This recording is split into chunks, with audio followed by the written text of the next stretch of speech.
Potret momen seorang ayah menggendong anaknya saat kapal nelayan miliknya karam sempat viral di sosial media. Peristiwa itu rupanya dialami Rais Aco, nelayan asal Labuan Bajo. Minggu 30 Juni 2024, perahu mesin miliknya tenggelam di Selat Lintah Pulau Sabita, perairan Pulau Komodo, Manggarai Barat, NTT. Siang itu hampir 3 jam, Aco terombang-ambing di lautan bersama dua putranya, M. Rahim 7 tahun dan M. Rahman 11 tahun, juga adik iparnya Irfan 17 tahun. Insiden akhir pekan lalu adalah kali pertama Aco membawa dua anaknya melaut.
Saat ini saya sudah bersama dengan Pak Aco, salah satu nelayan di Desa Gorontalo, Labuan Bajo yang beberapa hari lalu mengalami musibah, Pak Aco.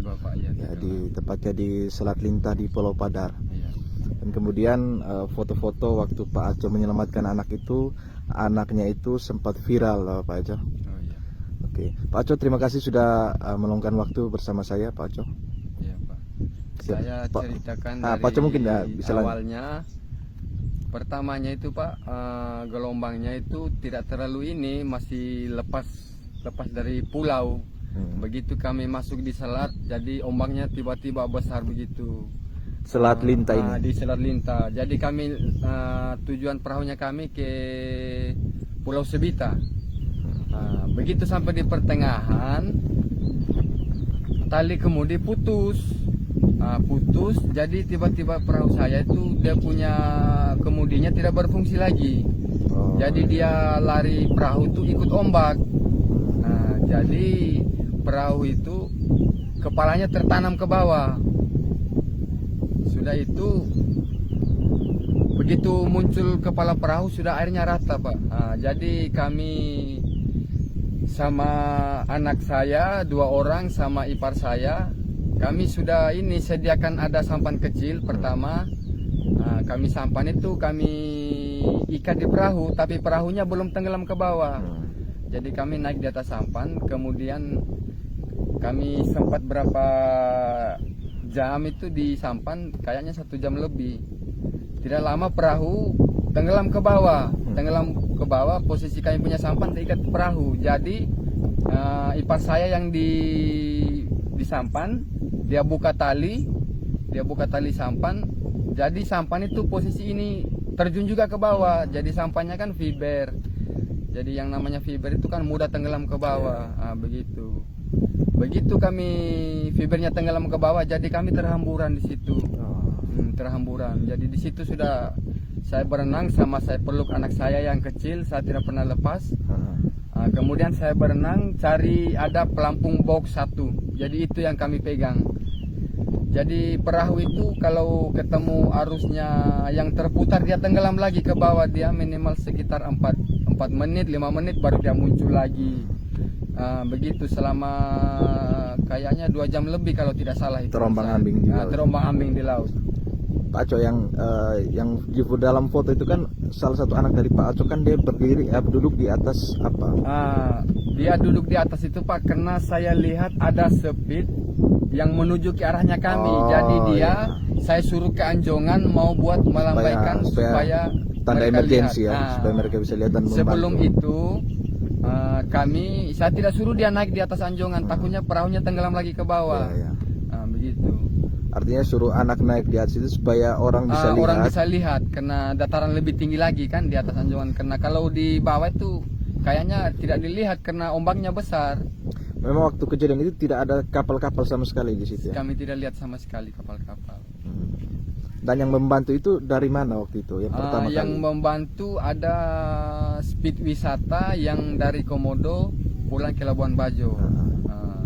Tidak lama, baru selang berapa menit baru ada bantuan dari Basarnas datang ke tempat lokasi kejadian. Jadi di situ memang kami kena katanya capnya itu mereka mau buru-buru pulang karena tamunya mau nyebrang, jadi kami dipindahkan ke speed Basarnas.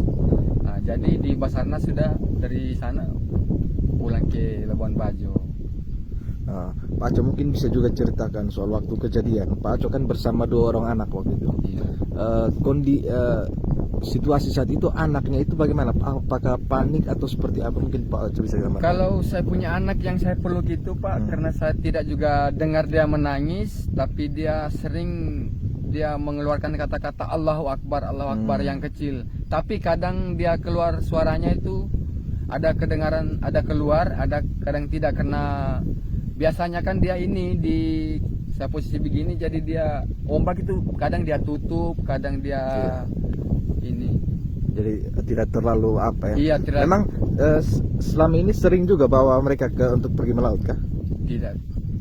Memang hari itu? Iya, memang hari itu Pak. Apakah mereka yang mau ikut atau seperti apa Pak? Kan begini Pak, yang pertama yang duduk di Anjongan itu kan kakaknya lagi libur sekolah, jadi dia bilang, ayo dengan saya Bapak mau ikut. Kau libur? Dia bilang iya, jadi dia mau minta ikut. Tidak lama si adiknya ini yang saya pegang ini menangis juga mau minta ikut. Begitu, makanya saya bawa. Artinya berarti selama ini mereka jarang ya ikut? Iya, jarang Pak. Pak Aco, yang kecelakaan baru-baru itu kan itu kapalnya Pak Aco satu-satunya atau bagaimana? Kalau kapal yang ini tenggelam kemarin cuma itu harapan saya Pak, satu-satunya, tidak ada yang lain lagi. Makanya saya kemarin sempat juga begitu naik di speed Basarnas, saya sedih sekali karena saya punya perahu, kami punya mata pencarian cuma itu, tidak ada yang lain lagi. Gitu. Jadi kami punya harapan kan cuma di situ saja Pak. Pak Aco, katanya istrinya juga ikut mencari waktu itu setelah dia ikut juga Pak, karena begitu kejadian pertama tenggelam kami, saya langsung ambil HP, langsung saya telepon istri saya. Jadi dari situ sudah istri saya dia usaha cari perahu yang ada di sini, bagaimana caranya dia bisa sampai di tempat kami tenggelam. Tapi waktu itu memang sampai atau tidak sempat sampai ke sana? Tidak sempat sampai. Karena lebih duluan Iya, lebih duluan selamatkan Basarnas. Pak Aco, ini kan sudah hilang kapal sebagai alat Bapak mencari ikan setiap hari. Mungkin harapannya seperti apa nih Pak Aco? Kami harapan mungkin ada teman-teman yang membantu saya untuk mungkin bisa yang untuk ini perahu lagi, karena kami punya pencarian sudah tidak ada lagi. Mungkin ada yang mau bantu kasih apa supaya bisa ada kapal lagi, supaya bisa ada kapal lagi. Memang nelayan ini merupakan mata pencarian satu-satunya. Seberapa tahun Pak Aco melaut ini? Saya Pak dari SD kelas 3 sudah mulai melaut, karena saya itu tidak sampai SD kelas 6, hanya kelas 5 sudah putus sekolah karena saya jadi tulang punggung keluarga di situ. Bapak saya sudah tua, sudah tidak bisa apa-apa. Kami 4 saudara. Jadi saya yang paling kakak, jadi saya sebagai tulang punggung keluarga di situ. Download Tribun X sekarang. Menghadirkan lokal menjadi Indonesia.